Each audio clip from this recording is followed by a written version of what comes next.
I want to talk to you guys about some of the really weird and somewhat embarrassing things that I did when I was binge eating. My name is Sheena, and I'm your eating disorder expert as well as a recovered binge eater. And I drop new episodes on all things eating disorder education and recovery every Wednesday. So if that's something that you're interested in learning more about, definitely click the subscribe button and alert button so you don't miss any new episodes. Know in the comments if you can relate to any of these things that were very common for me on a day-to-day basis when I was experiencing binge eating. So the first one is I refuse to keep certain foods in the house. Strictly don't buy it. If I was in a relationship or if I was living with a roommate, we couldn't even have those foods in the house. It was a strict no. And I made sure that anyone that I was living with knew that we didn't keep things like frozen pizza, cookies, chips, or anything that I might feel out of control with when it came to food in the home. And if they weren't able to adhere to my demands, there was turmoil. Would go into a downright emotional spiral because the foods that I believed that I could not control myself around were now invading my space. This goes along with the second really weird thing that I did when I was binge eating, which is I would eat all the food that I was afraid of that came into the house at once.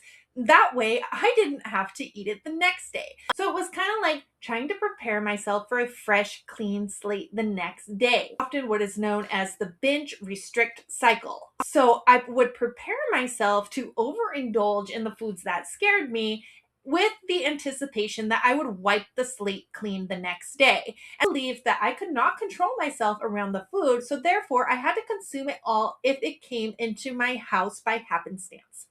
Thing that I would do is I would throw away food so I wouldn't eat it. I believed that I was not in charge of the food that went into my body. And so, therefore, if I anticipated that I was going to binge on a food, I would simply throw it away.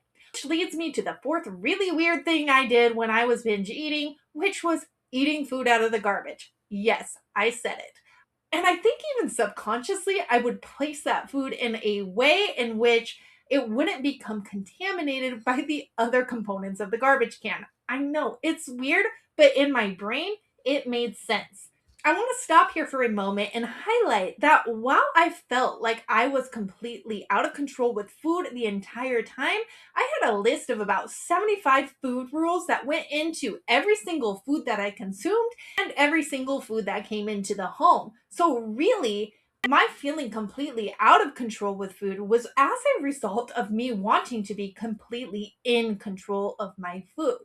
Okay, that's a really weird thing that I would do with food is what I like to call the food assignment.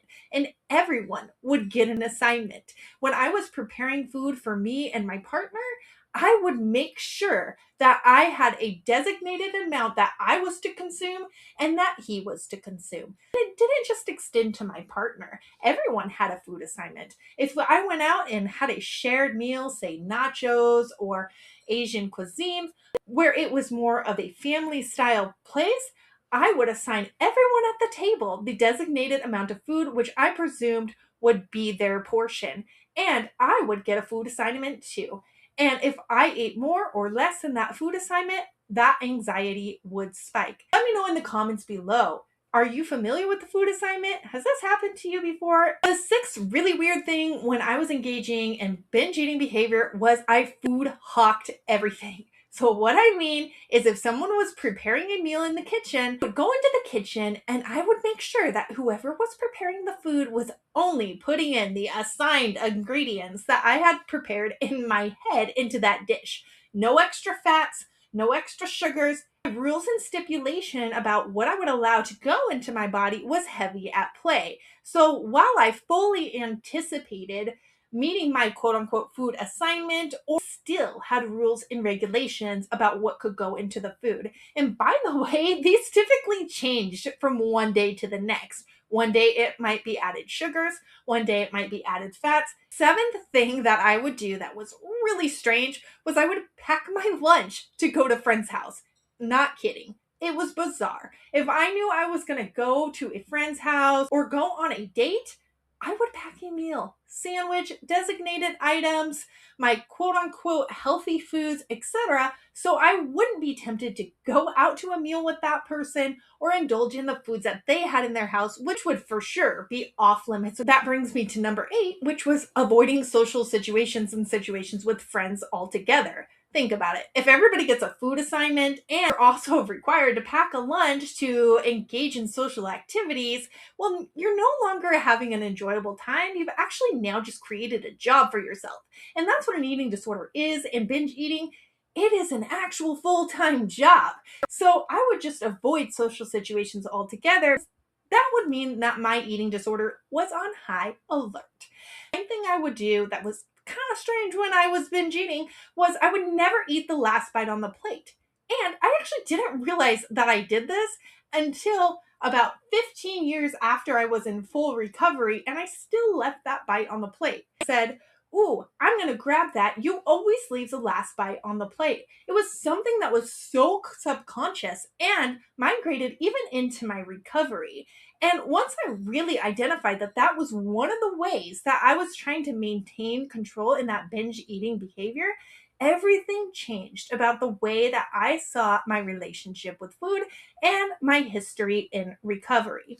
Number 10 is I wouldn't eat until a certain time or until someone offered me food.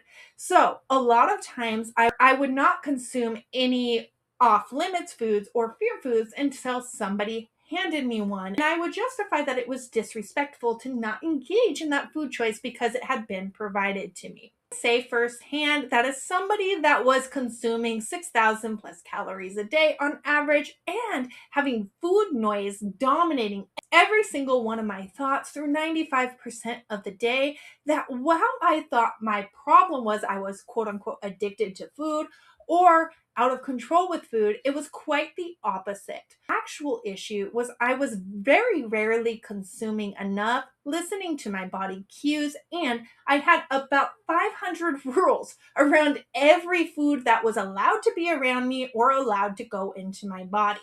Have you had any of these experiences? If the video was helpful, please consider liking, subscribing, and sharing with a friend.